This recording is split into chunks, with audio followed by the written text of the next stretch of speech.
इस लेख में हमने संपूर्ण रामायण की कहानी हिंदी में लिखा है। यह हमने लघु रूप में लिखा है, जिसमें हमने इस महाकाव्य के मुख्य भागों को विस्तार रूप में बताया है। इसकी रचना महर्षि वाल्मीकि ने की थी। वैसे तो रामायण कथा बहुत लंबी है, परंतु आज हम आपके सामने इस कहानी का एक संक्षिप्त रूपरेखा प्रस्तुत कर रहे हैं। रामायण की कहानी मुख्य रूप से बालकांड, अयोध्या कांड, अरण्य कांड, किष्किंधा कांड, सुंदरकांड, लंका कांड और उत्तरकांड में विभाजित है। रामायण के महाकाव्य में 24,000 छंद और 500 सर्ग हैं, जो कि 7 भागों में विभाजित हैं। रामायण श्री राम, लक्ष्मण, सीता की एक अद्भुत अमर कहानी है, जो हमें विचारधारा, भक्ति, कर्तव्य, रिश्ते, धर्म और कर्म को सही मायने में सिखाता है। आइए शुरू करते हैं रामायण की पूर्ण कथा हिंदी में संक्षिप्त रूप में। राम सीता जन्म कथा। प्राचीन काल की बात है। सरयू नदी के किनारे कोशला नामक राज्य था। कोशला राज्य की राजधानी अयोध्या थी, जिसके राजा का नाम दशरथ था। राजा दशरथ के 3 पत्नियां थी, जिनके नाम थे कौशल्या, कैकई और सुमित्रा।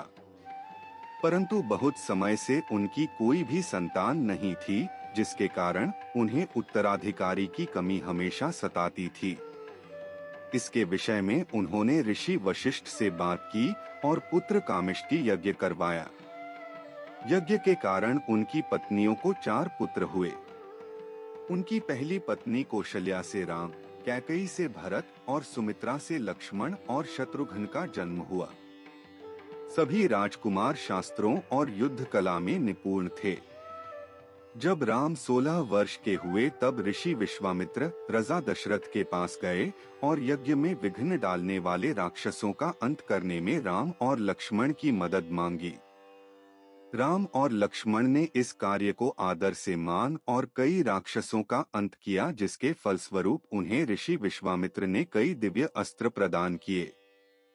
एक दूसरे प्रदेश मिथिला के राजा जनक भी निसंतान थे। ऋषियों के कहने पर राजा जनक ने अपने राज्य के खेत में हल चलाना शुरू किया। हल चलते समय उन्हें एक धातु से टकराने की आवाज आई।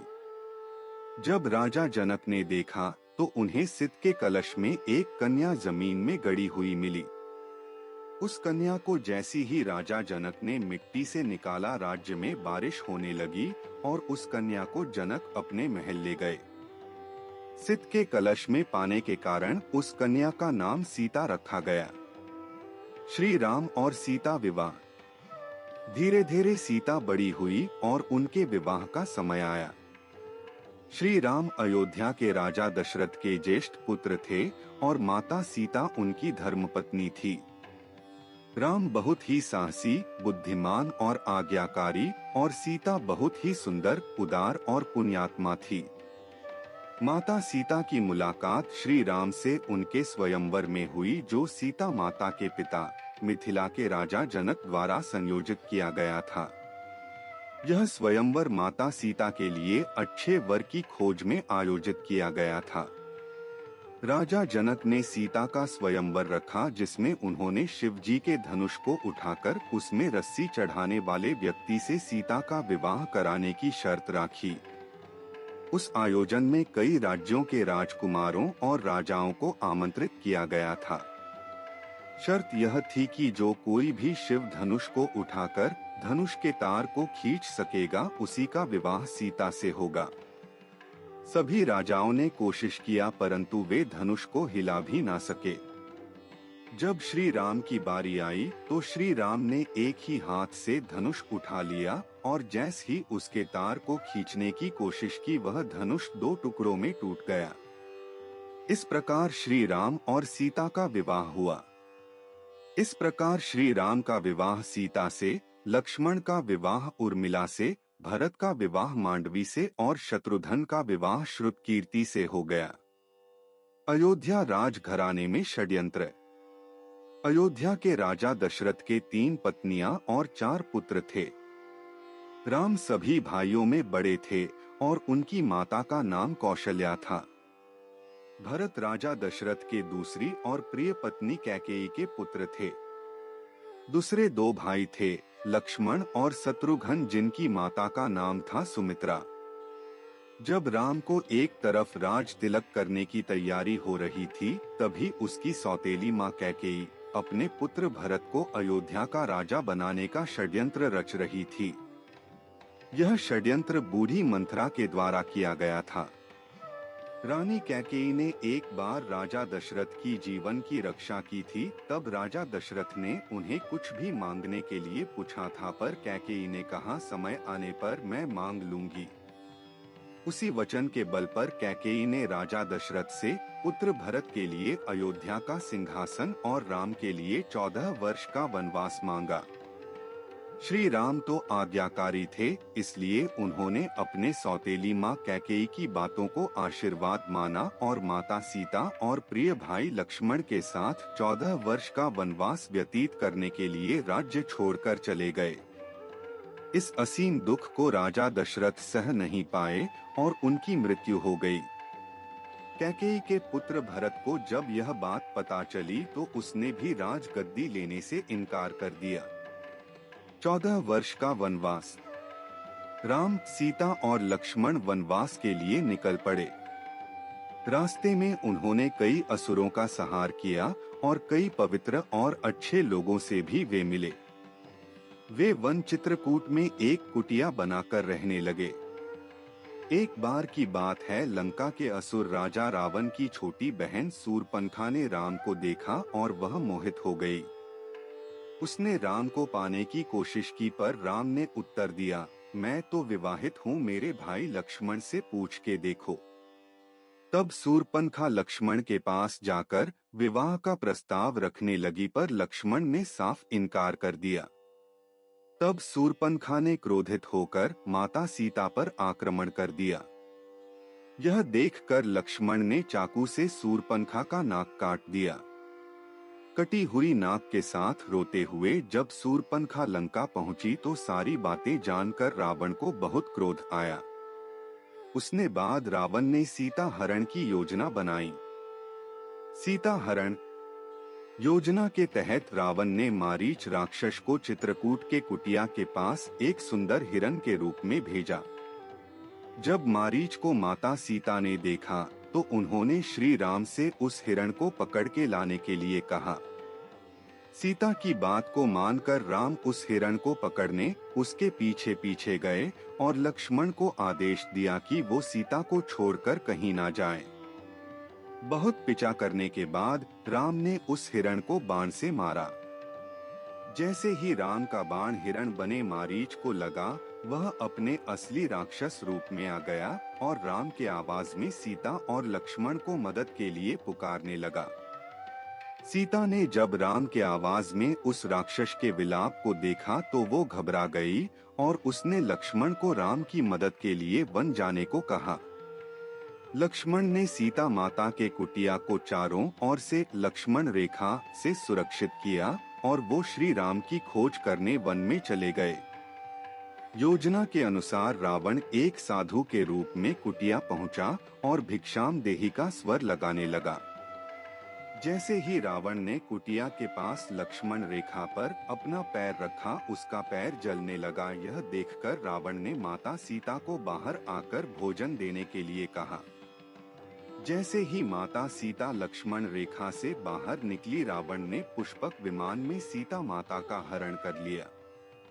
जब राम और लक्ष्मण को यह पता चला कि उनके साथ छल हुआ है तो वो कुटिया की ओर भागे, पर वहां उन्हें कोई नहीं मिला। जब रावण सीता को पुष्पक विमान में लेकर जा रहा था, तब बूढ़े जटायु पक्षी ने रावण से सीता माता को छुड़ाने के लिए युद्ध किया, परंतु रावण ने जटायु का पंख काट डाला। जब राम और लक्ष्मण सीता को ढूंढते हुए जा रहे थे तो रास्ते में जटायु का शरीर पड़ा था और वो राम राम विलाप कर रहा था। जब राम और लक्ष्मण ने उनसे सीता के विषय में पूछा तो जटायु ने उन्हें बताया कि रावण माता सीता को उठा ले गया है और यह बताते बताते उसकी मृत्यु हो गई। राम और हनुमान। हनुमान किष्किंधा के राजा सुग्रीव की वानर सेना के मंत्री थे। राम और हनुमान पहली बार ऋषिमुख पर्वत पर मिले, जहां सुग्रीव और उनके साथी रहते थे। सुग्रीव के भाई बाली ने उससे उसका राज्य भी छीन लिया और उसकी पत्नी को भी बंदी बनाकर रखा था। जब सुग्रीव राम से मिले, वे दोनों मित्र बन गए। जब रावण पुष्पक विमान में सीता माता को ले जा रहा था, तब माता सीता ने निशानी के लिए अपने अलंकार फेंक दिए थे। वो सुग्रीव की सेना के कुछ वानरों को मिला था। जब उन्होंने श्री राम को वो अलंकार दिखाए, तो राम और लक्ष्मण के आंखों में आंसू आ गए। श्री राम ने बाली का वध करके सुग्रीव को किष्किंधा का राजा दोबारा बना दिया। सुग्रीव ने भी मित्रता निभाते हुए राम को वचन दिया कि वो और उनकी वानर सेना भी सीता माता को रावण के चंगुल से छुड़ाने के लिए पूरी जी जान लगा देंगे। वानर सेना। उसके बाद हनुमान, सुग्रीव, जामवंत ने मिलकर सुग्रीव की वानर सेना का नेतृत्व किया और चारों दिशाओं में अपनी सेना को भेजा। सभी दिशाओं में ढूंढने के बाद भी कुछ न मिलने पर ज्यादातर सेना वापस लौट आए। दक्षिण की तरफ हनुमान एक सेना लेकर गए, जिसका नेतृत्व अंगद कर रहे थे। जब वे दक्षिण के समुद्र तट पर पहुंचे, तो वे भी उदास होकर विंध्य पर्वत पर इसके विषय में बात कर रहे थे। वही कोने में एक बड़ा पक्षी बैठा था, जिसका नाम था संपाति। संपत्ति वानरों को देखकर बहुत खुश हो गया और भगवान का शुक्रिया करने लगा, इतना सारा भोजन देने के लिए। जब सभी वानरों को पता चला कि वह उन्हें खाने की कोशिश करने वाला था, तो सभी उसकी घोर आलोचना करने लगे और महान पक्षी जटायु का नाम लेकर उसकी वीरता की कहानी सुनाने लगे। जैसे ही जटायु की मृत्यु की बात उसे पता चला, वह जोर जोर से विलाप करने लगा। उसने वानर सेना को बताया कि वो जटायु का भाई है, और यह भी बताया कि उसने और जटायु ने मिलकर स्वर्ग में जाकर इंद्र को भी युद्ध में हराया था। उसने यह भी बताया कि सूर्य की तेज किरणों से जटायु की रक्षा करते समय उसके सभी पंख भी जल गए और वह उस पर्वत पर गिर गया। संपाति ने वानरों से बताया कि वह बहुत ज्यादा जगहों पर जा चुका है, और उसने यह भी बताया कि लंका का असुर राजा रावण ने सीता को अपहरण किया है और उसी दक्षिणी समुद्र के दूसरी ओर उसका राज्य है। लंका की ओर हनुमान की समुद्र यात्रा। जामवंत ने हनुमान के सभी शक्तियों को ध्यान दिलाते हुए कहा कि हे हनुमान, आप तो महाज्ञानी, वानरों के स्वामी और पवन पुत्र हैं। यह सुनकर हनुमान का मन हर्षित हो गया और वे समुद्र तट किनारे स्थित सभी लोगों से बोले, आप सभी कंदमूल खाकर यही मेरा इंतजार करें, जब तक मैं सीता माता को देखकर वापस ना लौट आऊं। ऐसा कहकर वे समुद्र के ऊपर से उड़ते हुए लंका की ओर चले गए। रास्ते में जाते समय उन्हें सबसे पहले मेनका पर्वत आए। उन्होंने हनुमान जी से कुछ देर आराम करने के लिए कहा, पर हनुमान ने उत्तर दिया, जब तक मैं श्री राम जी का कार्य पूर्ण ना कर लूं, मेरे जीवन में विश्राम की कोई जगह नहीं है। और वे उड़ाते हुए आगे चले गए। देवताओं ने हनुमान की परीक्षा लेने के लिए सांपों की माता सुरसा को भेजा। सुरसा ने हनुमान को खाने की कोशिश की, पर हनुमान को वो खा ना सकी। हनुमान उसके मुख में जाकर दोबारा निकल आए और आगे चले गए। समुद्र में एक छाया को पकड़कर खा लेने वाली राक्षसी रहती थी। उसने हनुमान को पकड़ लिया, पर हनुमान ने उसे भी मार दिया। हनुमान लंका दहन की कहानी। समुद्र तट पर पहुंचने के बाद हनुमान एक पर्वत के ऊपर चढ़ गए और वहां से उन्होंने लंका की ओर देखा। लंका का राज्य उन्हें दिखा, जिसके सामने एक बड़ा द्वार था और पूरा लंका सोने का बना हुआ था। हनुमान ने एक छोटे मच्छर के आकार जितना रूप धारण किया और वो द्वार से अंदर जाने लगे। उसी द्वार पर लंकिनी नामक राक्षसी रहती थी। उसने हनुमान का रास्ता रोका तो हनुमान ने एक जोर का घूंसा दिया तो नीचे जाकर गिरी। उसने डर के मारे हनुमान को हाथ जोड़ा और लंका के भीतर जाने दिया। हनुमान ने माता सीता को महल के हर जगह ढूंढा पर वह उन्हें नहीं मिली। थोड़ी देर बाद ढूंढने के बाद उन्हें एक ऐसा महल दिखाई दिया जिसमें एक छोटा सा मंदिर था, एक तुलसी का पौधा भी। हनुमान जी को यह देखकर अचंभे में पड़ गए और उन्हें यह जानने की इच्छा हुई कि आखिर ऐसा कौन है जो इन असुरों के बीच श्री राम का भक्त है। यह जानने के लिए हनुमान ने एक ब्राह्मण का रूप धारण किया और उन्हें पुकारा। विभीषण अपने महल से बाहर निकले और जब उन्होंने हनुमान को देखा तो वो बोले, हे महापुरुष, आपको देखकर मेरे मन में अत्यंत सुख मिल रहा है। क्या आप स्वयं श्री राम हैं? हनुमान ने पूछा, आप कौन हैं? विभीषण ने उत्तर दिया, मैं रावण का भाई विभीषण हूँ। यह सुनकर हनुमान अपने असली रूप में आ गए और श्री रामचंद्र जी के विषय में सभी बातें उन्हें बताया। विभीषण ने निवेदन किया, हे पवन पुत्र, मुझे एक बार श्री राम से मिलवा दो।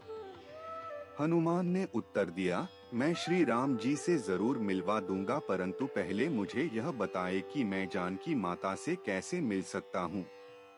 अशोक वाटिका में हनुमान सीता भेंट। विभीषण ने हनुमान को बताया कि रावण ने सीता माता को अशोक वाटिका में कैद करके रखा है। यह जानने के बाद हनुमान जी ने एक छोटा सा रूप धारण किया और वह अशोक वाटिका पहुँचे। वहां पहुंचने के बाद उन्होंने देखा कि रावण अपने दसियों के साथ उसी समय अशोक वाटिका में पहुंचा और सीता माता को अपने ओर देखने के लिए साम दाम दंड भेद का उपयोग किया, पर तब भी सीता जी ने एक बार भी उसकी ओर नहीं देखा। रावण ने सभी राक्षसियों को सीता को डराने के लिए कहा, पर त्रिष्टा नामक एक राक्षसी ने माता सीता की बहुत मदद और देखभाल की और अन्य राक्षसियों को भी डराया, जिससे अन्य सभी राक्षसी भी सीता की देखभाल करने लगे। कुछ देर बाद हनुमान ने सीता जी के सामने श्री राम की अंगूठी डाल दी। श्री राम नाम से अंकित अंगूठी देखकर सीता माता के आंखों से खुशी के अंशु निकल पड़े, परंतु सीता माता को संदेह हुआ कि कहीं यह रावण की कोई चाल तो नहीं। तब सीता माता ने पुकारा कि कौन है जो यह अंगूठी लेकर आया है। उसके बाद हनुमान जी प्रकट हुए, पर हनुमान जी को देखकर भी सीता माता को विश्वास नहीं हुआ। सके बाद हनुमान जी ने मधुर वचनों के साथ रामचंद्र के गुणों का वर्णन किया और बताया कि वो श्री राम जी के दूत हैं। सीता ने व्याकुलता से श्री राम जी का हाल चाल पूछा। हनुमान जी ने उत्तर दिया, है माते, श्री राम जी ठीक हैं और वे आपको बहुत याद करते हैं। वे बहुत जल्द ही आपको लेने आएंगे और मैं शीघ्र ही आपका संदेश श्री राम जी के पास पहुंचा दूंगा। तभी हनुमान ने सीता माता से श्री राम जी को दिखने के लिए चिन्ह मांगा, तो माता सीता ने हनुमान को अपने कंगन उतार कर दे दिए। हनुमान लंका देहें। हनुमान जी को बहुत भूख लग रहा था, तो हनुमान अशोक वाटिका में लगे पेड़ों के फलों को खाने लगे। फलों को खाने के साथ साथ हनुमान उन पेड़ों को तोड़ने लगे। तभी रावण के सैनिकों ने हनुमान पर प्रहार किया, पर हनुमान ने सबको मार डाला। जब रावण को इस बात का पता चला कि कोई बंदर अशोक वाटिका में उत्पात मचा रहा है, तो उसने अपने पुत्र अक्षय कुमार को भेजा हनुमान का वध करने के लिए, पर हनुमान जी ने उसे क्षण भर में ऊपर पहुंचा दिया। कुछ देर बाद जब अपने पुत्र की मृत्यु का पता चला, वह बहुत ज्यादा क्रोधित हुआ। उसके बाद रावण ने अपने ज्येष्ठ पुत्र मेघनाद को भेजा। हनुमान के साथ मेघनाद का बहुत ज्यादा युद्ध हुआ, पर कुछ ना कर पाने के बाद मेघनाद ने ब्रह्मास्त्र चला दिया। ब्रह्मास्त्र का सम्मान करते हुए हनुमान स्वयं बंधक बन गए। हनुमान को रावण की सभा में लाया गया। रावण हनुमान को देखकर हंसा और फिर क्रोधित होकर उसने प्रश्न किया, रे वानर, तूने किस कारण अशोक वाटिका को तहस-नहस कर दिया? तूने किस कारण से मेरे सैनिकों और पुत्र का वध कर दिया? क्या तुझे अपने प्राण जाने का डर नहीं है? यह सुनकर हनुमान ने कहा, हे रावण, जिसने महान शिव धनुष को पल भर में तोड़ डाला, जिसने खर, दूषण, त्रिशिरा और बाली को मार गिराया, जिसकी प्रिय पत्नी का तुमने अपहरण किया, मैं उन्हीं का दूत हूँ। मुझे भूख लग रहा था, इसलिए मैंने फल खाए, और तुम्हारे राक्षसों ने मुझे खाने नहीं दिया, इसलिए मैंने उन्हें मार डाला। अभी भी समय है, सीता माता को श्री राम को सौंप दो और क्षमा मांग लो। रावण हनुमान की बात सुनकर हंसने लगा और बोला, रे दुष्ट, तेरी मृत्यु तेरे सिर पर है। ऐसा कहकर रावण ने अपने मंत्रियों को हनुमान को मार डालने का आदेश दिया। यह सुनकर सभी मंत्री हनुमान को मारने दौड़े। तभी विभीषण वहां आ पहुंचे और बोले, रुको, दूत को मारना सही नहीं होगा, यह नीति के विरुद्ध है। कोई और भयानक दंड देना चाहिए। सभी ने कहा, बंदर का पूंछ उसको सबसे प्यारा होता है, क्यों ना तेल में कपड़ा डुबाकर इसकी पूंछ में बंधकर आग लगा दिया जाए। हनुमान की पूंछ पर तेल वाला कपड़ा बंधकर आग लगा दिया गया। जैसे ही पूंछ में आग लगी, हनुमान जी बंधन मुक्त होकर एक छत से दूसरे में कूदते गए और पूरी सोने की लंका में आग लगा के समुद्र की ओर चले गए और वहां अपनी पूंछ पर लगी आग को बुझा दिया। वहां से सीधे हनुमान जी श्री राम के पास लौटे और वहां उन्होंने श्री राम को सीता माता के विषय में बताया और उनके कंगन भी दिखाए। सीता माता के निशानी को देखकर श्री राम भावुक हो गए। प्रभु राम सेतु बंध। अब श्री राम और वानर सेना की चिंता का विषय था, कैसे पूरी सेना समुद्र के दूसरे ओर जा सकेंगे। श्री राम जी ने समुद्र से निवेदन किया कि वे रास्ता दें ताकि उनकी सेना समुद्र पार कर सके। परंतु कई बार कहने पर भी समुद्र ने उनकी बात नहीं मानी। तब राम ने लक्ष्मण से धनुष मांगा और अग्नि बाण को समुद्र पर साधा, जिससे कि पानी सूख जाए और वे आगे बढ़ सकें। जैसे ही श्री राम ने ऐसा किया, समुद्र देव डरते हुए प्रकट हुए और श्री राम से माफी मांगी और कहा, हे नाथ, ऐसा ना करें, आपके इस बाण से मेरे में रहते वाले सभी मछलियां और जीवित प्राणी का अंत हो जाएगा। श्री राम ने कहा, हे समुद्र देव, हमें यह बताएं कि मेरी यह विशाल सेना इस समुद्र को कैसे पार कर सकते हैं। समुद्र देव ने उत्तर दिया, हे रघुनंदन राम, आपकी सेना में 2 वानर हैं, नल और नील, उनके स्पर्श करके किसी भी बड़े से बड़े चीज को पानी में तैरा सकते हैं। यह कहकर समुद्र देव चले गए।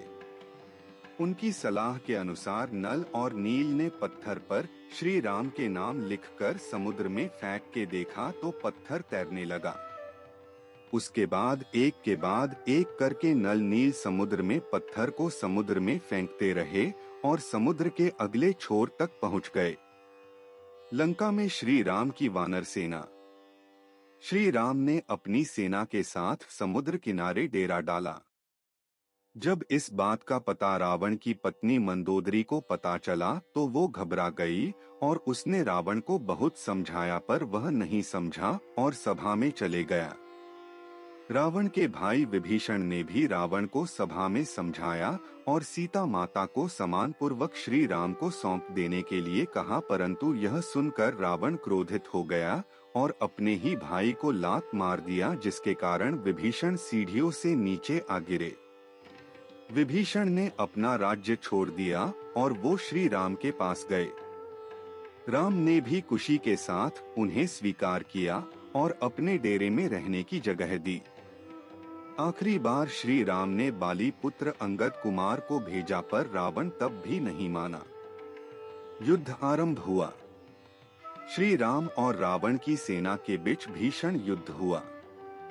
इस युद्ध में लक्ष्मण पर मेघनाद ने शक्ति बाण से प्रहार किया था, जिसके कारण हनुमान जी संजीवनी बूटी लेने के लिए हिमालय पर्वत गए, परंतु वे उस पौधे को पहचान ना सके, इसलिए वे पूरा हिमालय पर्वत ही उठा लाए थे। यहाँ तक कि रावण के भाई कुंभकर्ण जैसे महारथी असुर को भी भगवान राम ने अपने बाण से मार डाला। इस युद्ध में रावण की सेना के श्री राम की सेना प्रसन्न कर देती है और अंत में श्री राम रावण के नाभि में बाण मारकर उसे मार देते हैं और सीता माता को छुड़ा लाते हैं।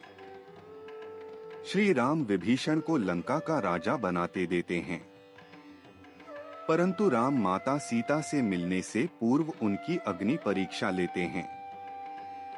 उसके बाद श्री राम सीता और भाई लक्ष्मण के साथ अपने राज्य 14 वर्ष के वनवास से लौटते हैं। उसके बाद श्री राम को अयोध्या का राजा घोषित किया गया और उनका जीवन खुशियों से बीत रहा था। कुछ समय बाद माता सीता गर्भवती हो जाती हैं। परंतु जब राम लोगों के मुख से अग्नि परीक्षा के विषय में सुनते हैं, वह माता सीता को अयोध्या छोड़कर चले जाने को कहते हैं। माता सीता को इस बात से बहुत दुख होता है। महर्षि वाल्मीकि उन्हें अपने आश्रम में आश्रय देते हैं। लवकुश का जन्म। वही माता सीता 2 पुत्रों को जन्म देती हैं, जिनका नाम लव और कुश दिया गया। लव और कुश ने महर्षि वाल्मीकि से पूर्ण रामायण का ज्ञान लिया। वे दोनों बालक पराक्रमी और ज्ञानी थे। अश्वमेध यज्ञ। श्री राम ने चक्रवर्ती सम्राट बनने और अपने पापों से मुक्त होने के लिए अश्वमेध यज्ञ किया। यह यज्ञ करने का सुझाव उनके छोटे भाई लक्ष्मण ने दिया था।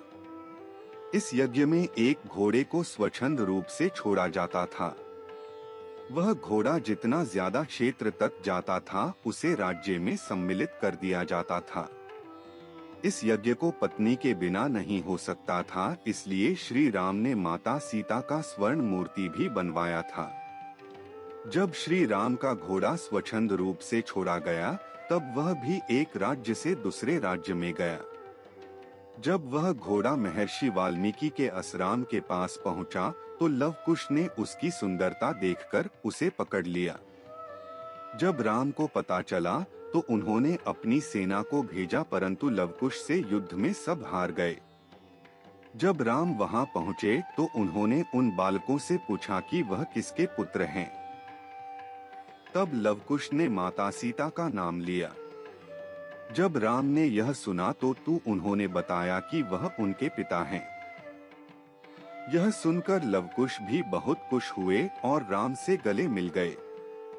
उसके बाद वे माता सीता से आश्रम जाकर मिले। उसके बाद श्री राम माता सीता और लवकुश को लेकर अयोध्या लौट आए। आशा करते हैं आपको रामायण की यह कथा संक्षिप्त रूप में आपको अच्छा लगा होगा।